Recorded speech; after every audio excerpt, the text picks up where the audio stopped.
Hi guys! Welcome to my channel and welcome back if you've hung out with me before. I'm Rachel and thank you for clicking and watching and hanging out with me for a few minutes. Today we are talking about The Sword in the Stone, movie number 18 on our Disney animated feature movie list challenge thing that we're doing here. So I watched it, I loved it, and I'm here to talk about it. So this movie was released on Christmas Day, December 25th, 1963. It is based on the book by T.H. White, which I have not read, but I love the movie.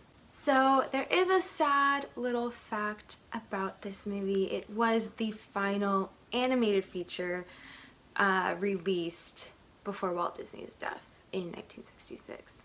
So this was the last one that was finished, released while he was still alive. He passed away during the production of Jungle Book, which will be our next movie. Something a little bit happier, this was nominated for an Academy Award for Best Music, which makes sense because it was the first movie that the Sherman Brothers were signed on to do music for. If you don't know who the Sherman Brothers are, they are the ones that went on to work with Disney the next few years, and I think most famously they did the music for Mary Poppins. So like I said, I love this movie. I love the characters. You know, you meet Merlin and Archimedes, the funny sidekick owl, and I love them. I love their relationship. They're very funny together, just their comments back and forth, their banter, everything. They're great. They're so funny. I love them.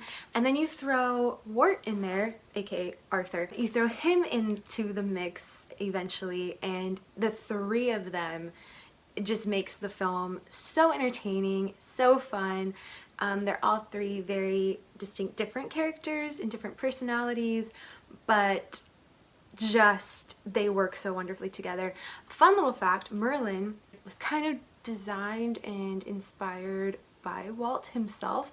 The animator even said that he used Walt's nose for Merlin and that Merlin kind of reminded him of Walt a little bit. But yes, all three characters, like the main characters, are so great in all their interactions and all their adventures that they go on. I've always loved, ever since I was little and when I first saw this movie, I've always loved Merlin's little house full of all of his like magical animated objects and things. Leading into that, I love the packing scene when Merlin decides he has to pack up to go take Arthur back to his castle, or the castle he works at, and he packs up his stuff, but not in the traditional way. He uses his magical powers and his little spell to pack everything up into one bag, shrinks everything down. I wish I could do that. It would make packing so much more pleasant and make traveling so much easier. With just one bag, you just carry it on and you'd be set. So throughout the movie, Merlin is kind of mentoring Arthur, trying to teach him things besides what he is already learning at the castle, because he is a squire. So he's learning things like that, like about swords and armor and all that stuff. But Merlin wants to teach him more book things and really just teach him about life and math and science and reading and writing and all of that, but also just, you know, life lessons too. So he takes him on all these adventures and it's super fun. What I realized too, it's kind of funny, despite Merlin being so smart and magical and mystical and everything, he also is very helpful and good at housework and chores and things. You know, he did the packing, he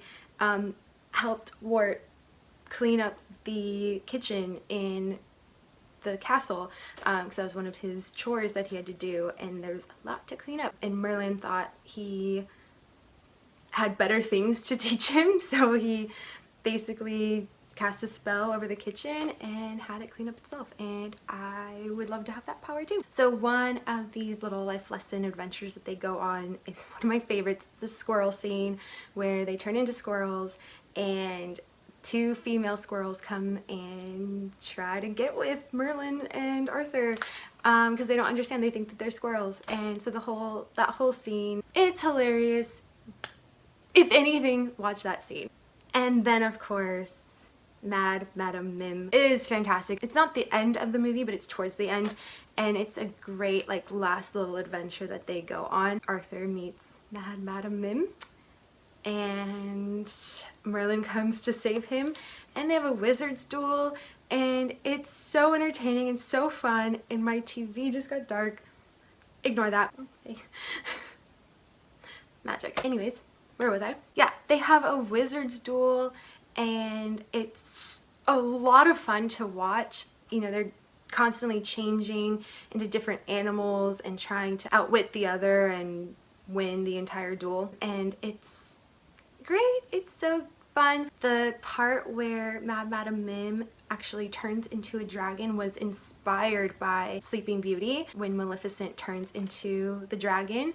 So that's where they pulled a lot of inspiration from for that part, and I definitely saw that as I was watching it. Also, a lot of things were borrowed from Sleeping Beauty as well, like the opening scene. Archimedes is modeled after the owl in Sleeping Beauty. Overall, it's a really cute, fun movie. Like I said, if you haven't seen it, go watch it.